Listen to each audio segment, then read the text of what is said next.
Picture this. A senior leader walks into the CHRO's office after returning from a conference. He's fired up. He says, I just heard a lot about Agentic AI. Seems like a no-brainer. You could probably automate everything your team does in a few weeks.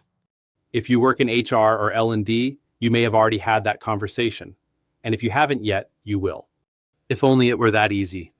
Here's the reality check, what the AI tech vendors won't tell you.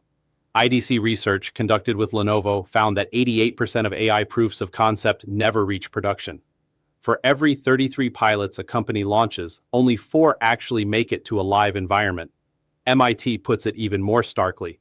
About 95% of generative AI pilots deliver no measurable return on the bottom line. That is not a technology problem, that is a discipline problem. And it is exactly the problem this white paper and this video series is designed to solve. I'm Gus Prestera's AI avatar. Gus is the founder of Prestera FX, where we help HR and L&D teams improve performance by, among other things, designing, building, and deploying agentic AI workflows they can actually trust. This video is the first in a short series tied to our new white paper, Built to be Trusted, a disciplined approach to agentic AI for HR. Let me start with the basics. What is agentic AI and what does it actually look like? Unlike a generative AI chatbot, something like ChatGPT, where you type a prompt and get a response, agentic AI runs in the background. It does not wait to be prompted. It is triggered by an event, and then a series of specialized AI agents take over, executing tasks and making decisions without direct supervision. Here's a simple example we use throughout the paper. An email arrives at your company's general inbox. A filter agent screens it.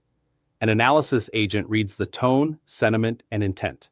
A routing agent sends it to the right specialists. Those agents research a response, draft it, quality check it, and route it to a human reviewer before it goes out.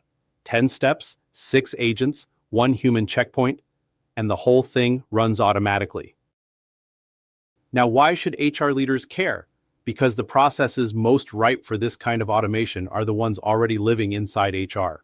Things like hiring, pre-boarding, onboarding, performance reviews, talent reviews, exit interview analysis.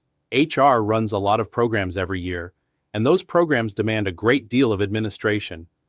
Deloitte found that HR staff spend up to 57% of their time on administrative tasks. These are high volume, repeatable, and slow, which is exactly where well-designed agentic workflows deliver the most value.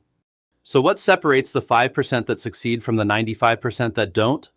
At Prestera FX, we believe that it comes down to discipline, being willing to do the legwork, making thoughtful decisions, and sticking with them even through adversity.